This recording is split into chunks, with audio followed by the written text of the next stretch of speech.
આસ્થા એક એવો શબ્દ છે જે સાંભળતા જ લોકોને મનમાં શાંતિ અનુભવાય છે. જી હા, હું વાત કરી રહ્યો છું સૌરાષ્ટ્રના એક એવી જગ્યાએ જ્યાં લાખો ભક્તોની આસ્થા જોડાયેલી છે અને લાખો ભક્તો સ્વખર્ચે ત્યાં સેવા આપવા માટે આવે છે. જી હા, હું વાત કરી રહ્યો છું બગદાણાના બાપા સીતારામની, જેમને બજરંગદાસ બાપુના નામ પરથી નહીં ઓળખવામાં આવે છે. આ જગ્યાએ ગુરુ પૂર્ણિમાને દિવસે લાખો ભક્તો જમશે, મતલબ કે પ્રસાદ લેશે. વાત કરી રેગ્યુલર દિવસોની તો રેગ્યુલર પણ હજારો માણસો દરરોજ અહીંયા પ્રસાદ લે છે અને પ્રસાદમાં પણ ફૂલ થાળી હોય છે. રોટલી, શાક, દાળ ભાત, ફરસાણ, મીઠાઈ બધું જ એ લોકો જમાડે છે. અને આપણે જોઈશું કે એમના આ વિશાળ કિચનમાં કઈ રીતે આ પ્રસાદ તૈયાર થાય છે. બજરંગદાસ બાપુના કપડાં, એમની લખેલી ટપાલ અને એમના દર્શન આપણે બધું જ આ વિડીયોમાં કરશું. તો સ્કીપ કર્યા વિના પૂરો વિડીયો લાસ્ટ સુધી જોજો અને પસંદ આવે ને આ વિડીયો તો શેર કરજો અને કમેન્ટમાં બાપા સીતારામ જરૂરથી લખજો.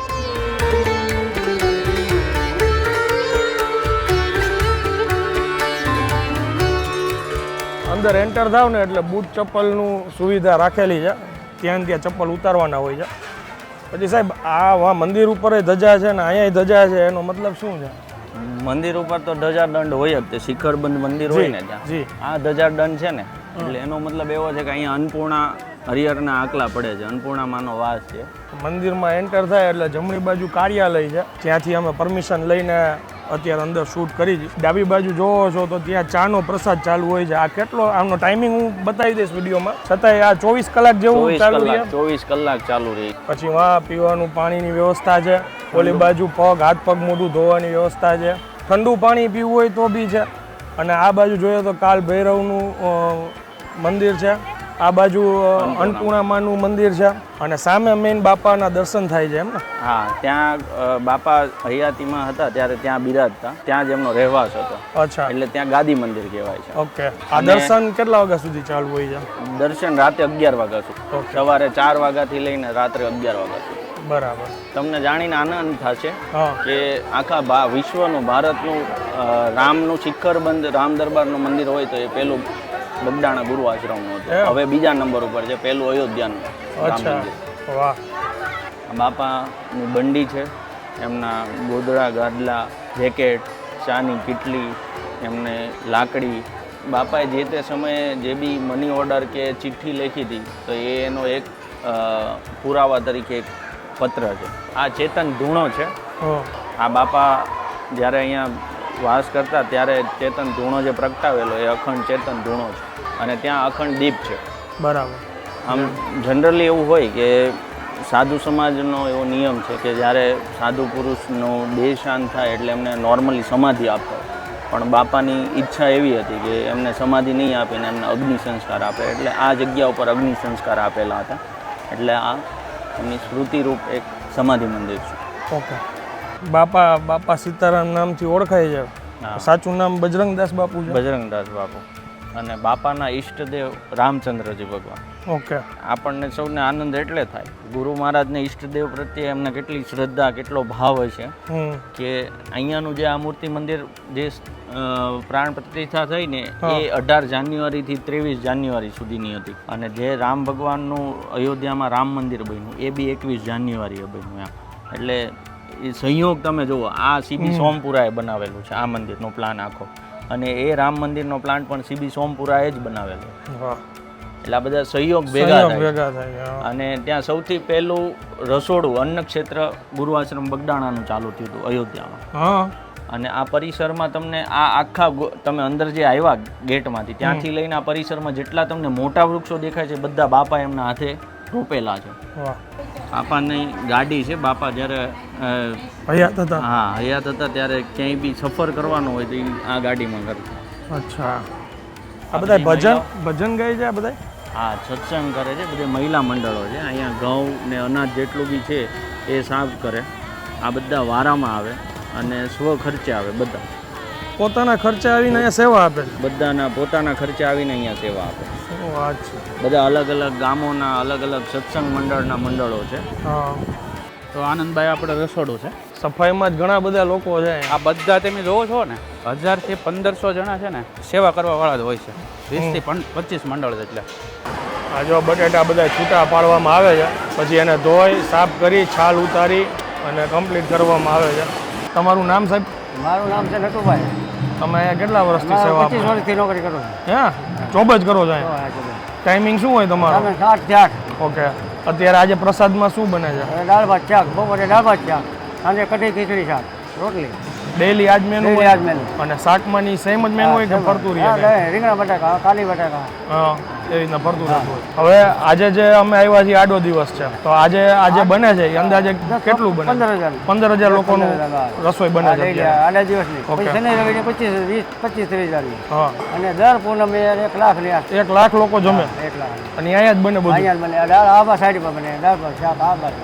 ઓહો. અને અંદાજે આ તમે શરૂઆત કરી શાક બનાવવાની ને એની, તો અંદાજે કેટલા વાગે શરૂ કરો તમે? અમે 8-9 વાગે શરૂ કરી. અને પછી કેટલા વાગ્યા સુધી તૈયાર થઈ જાય? 12 વાગે, 11:30 પૂરું થઈ જાય. 3 કલાકમાં આટલા જણા રસોઈ તૈયાર થઈ જાય? 10,000 ની થઈ જાય. ઓહો. અમે લાકડાનો ઉપયોગ કરતા નથી. અમે પર્યાવરણને નુકસાન ન થાય ને એ રીતે એવું વાપરીએ છીએ. ઓકે. હા, હાથીનો ભૂકો. બરાબર. આમ જો એક સાથે 4 લોકો છે ને શાકને આવી રીતના મિક્સ કરતા રહીએ છે, જેથી કરીને દાજી ના જાય. આ શું મસાલા કરી છે અત્યારે? આ જોઈ લો, ધાણા જીરું ડોલ વેરી છે. કેવડી ક્વોન્ટિટીમાં બને જોવો તમે. આ મસાલા બધા તમે જ નાખો હંમેશા? આ મસાલા અત્યારે એમ. અને તમને અંદાજ હોય કે 15,000ની રસોઈ બને છે તો આટલો નાખવાનો, 1 લાખ લોકોનું બને છે તો આમ નાખવાનું. આટલું નાખવાનું. આ પાછળ જે અત્યારે ખાલી છે, સફાઈ થઈ ગઈ છે, જમણવારનું છે. એ પંગત ક્યારે પડે? વખત 11:30. 11:30 વાગે પડશે. અને આજે આ બાજુ બધી બાજુ સ્ટાફ બેઠો છે બારે આ એ પીરસવા આપણો પીરસવા વાળા. સ્વયંસેવક છે. અરે વાહ. આપણે પાસે ટોટલ 1 લાખ સ્વયંસેવક છે. ઓહો. આ રેગ્યુલર આ કેટલા સ્વયંસેવક કામ કરતા હશે? અત્યારે કાયમી લગભગ 1,200-1,500 આવે. એમ? ફ્રીમાં? ફ્રીમાં. સવારે આવે, સાંજે વી જવાનું. પોતાનું વાહન આવવાનું, પોતાનું વાહન જવાનું. જો આ શાક તૈયાર થઈ ગયા છે. બસ. હવે કેવી રીતે માંથી બનીને નીકળે છે નહીં જુઓ. હાલો. મેનેજમેન્ટ જુઓ તમે. ઓહો.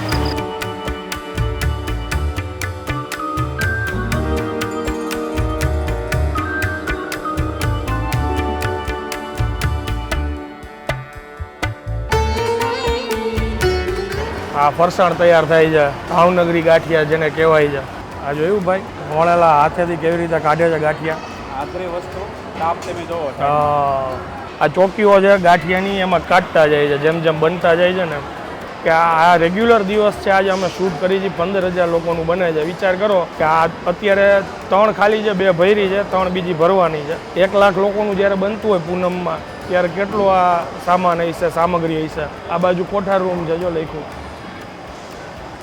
અહીંયા જો કન્ટિન્યુ કેટલા લોકો રોટલી વણે છે અને આ બાજુ કન્ટિન્યુ રોટલી શેકાય છે. જમ્બો સાઈઝ હોય એ પણ, ડબલ પળવાળી છે સાધુ રોટી. એમ ને?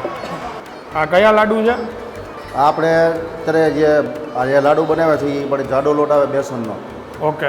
એ ધાબાના લાડુ કહેવાય.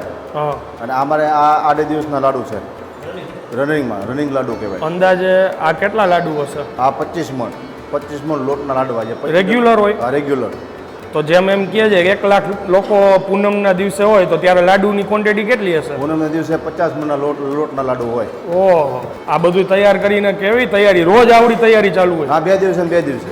એમ? 2 દિવસે લાડુ બનાવવાના. ઓહો. સામેનો રૂમ છે ને લાડુથી ભરેલો. આ બાપાની કૃપા વિના ના થાય હો આટલું બધું ભાઈ. એ બાપાની કૃપા કહેવાય ભલા તો. બાકી આપણા હાથમાં તો હું આપણે કાંઈ કરી નથી શકવાના. હા. બાપાની કૃપા હોય તો જ થાય, અને બાપાના આશીર્વાદ પૂરા હોય. જ્યાં ભગવાનનો પ્રસાદ જાય છે, પહેલાં એમને ભોગ લગાવવામાં આવશે. જો આ બાજુ બધે થાળી વાટકાની બધું રાખેલું છે, એ આવી રીતના જો અહીંયાથી દેતા જાય છે. અને અહીંયાથી આ તમને લાઈનમાં પંગત પડેલી છે આખી. છાશ, ભાત, રોટલી, દાળ, શાક, મગ, લાડુ, ગાંઠિયા. આ બાજુ બહેનો બેઠા છે, આ બાજુ જેન્ટ્સ બેઠા છે. સાહેબ આટલા લોકો અત્યારે અહીંયા જમે છે. અત્યારે તો જે આ ઓછું માણા છે, જે શરૂઆતથી તમે કીધું કે આરતી થઈ જશે પછી પાછું માણા ઘણું આવી જશે. 1 લાખ કે 2 લાખ લોકો અહીંયા દર્શન માટે આવ્યા હોય, તો એ બધા ભક્તો અહીંયા એકયારે સમાવેશ થાય કે આના માટે બીજી વ્યવસ્થા છે? બીજી વ્યવસ્થા પણ છે. અહીંયા જ્યારે ગુરુ પૂનમ તિથિમાં એગારે માણસો વધારે હોય, 1 લાખથી ઉપર હોય, 2.5 લાખ 3 લાખ માણસો હોય, ત્યારે અહીંયા ખાલી બહેનોની બેઠક હોય. અહીંયા એક સાથે 5 થી 7 હજાર લોકો બેસી શકે. અચ્છા. અને જે અહીંયા 2 પંગત દેખાય છે ને તમને, આ 2, એની જગ્યાએ 4 પંગત હોય, અને એક પંગતમાં 80 થી 90 જણા બેઠા હોય. અચ્છા અને આ આ જે એક ટંગત છે એમાં 80 થી 90 જણા 90 જણા જે આ પીર છે ને એવી રીતે જ પીર છે આ છેક લાઈન સુધી ઊભા ન થાય ઓકે વાંકા વળીને જે પીર છે ને એમ જ પીરસવાનું ઓકે અને અહીંયા બહેનોનો સમાવેશ હોય અને હા. અહીંયા પાછળ ગોપાલવાડી છે ત્યાં હા. બી એવડું જ રસોડું છે એટલી જ ઓકે. બેઠક વ્યવસ્થા છે ત્યાં ભાઈઓનું હોય ગજબ મેનેજમેન્ટ જોરદાર છે. મેનેજમેન્ટ આ બધા અલગ અલગ મંડળો છે કે જે હા. તારીખ વાઇઝ બધા મંડળો રૂટીનમાં ટ્રાન્સફર થતા રહેતા હોય છે અચ્છા સેવાના અને ઈ બધા વારાઓ. ફ્રીમાં જ આવે છે ને સેવા બધા કરવા ફ્રીમાં અહીંયા આવવાનો બી એ લોકો એમના સ્વ ખર્ચે જ આવે ઓહો આમાં તમને લાખ ઉપર સ્વયંસેવકો છે બગદાણા ગુરુ આશ્રમના અને હા. જેમાં અલગ અલગ જ્યારે પણ મોટા મોટા કાર્યક્રમો હોય અને ત્યાં પંગત પાડીને આ રીતે બેસાડીને જમાડવાના હોય હા. ત્યારે બગદાણાના સ્વયંસેવકોની અચૂક સેવા ત્યાં જ હોય વારે વાહ છોકરાઓ અમુક સ્વયંસેવકો અહીંયા 4-4 પેઢીથી સેવા કરે હા એના દાદાના દાદા બી અહીંયા સેવા કરતા હા. અને અત્યારે ત્રીજી ચોથી સેવા સેવા જ કરે બાળકો આ છોકરાઓ અત્યારે શીખે ઈ મોટા થાય પછી એ મંડળમાં આવી અત્યારે દર વખતે મંડળમાં આવે એમ આને કોઈ ટૂંકમાં એવું નથી કહેતું કે તમે અહીંયા આવીને કામ કરવું નહીં, કે કાંઈ નહીં. એની રીતે ઈ સેવા એની રીતે આવે. કરે છે અને અહીંયા કોઈ પંગત ભેદ નથી જે હા. રસોઈ બને એ બધા માટે સેમ Same જ બને. સરખી રસોઈ જ બને કોઈ અચ્છા. પણ જાતની અલગ વ્યવસ્થા વીઆઈપી વ્યવસ્થા કોઈ જાતની નથી બરાબર આશા છે આ વિડીયોના માધ્યમથી તમને બધી જ માહિતી મળી ગઈ છે બાપાના પરચા અનેકો છે અને ત્યાં જ તમે જોઈ શકો કે આટલા લાખો લોકો સેવા પણ આપે છે અને લાખો લોકો અહીંયા પ્રસાદ પણ લે છે આ વિડીયો જો તમને સારો લાગ્યો હોય તો બીજા લોકો સુધી આ માહિતીને શેર કરી દો અને કમેન્ટમાં બાપા સીતારામ જરૂરથી લખજો બાપા સીતારામ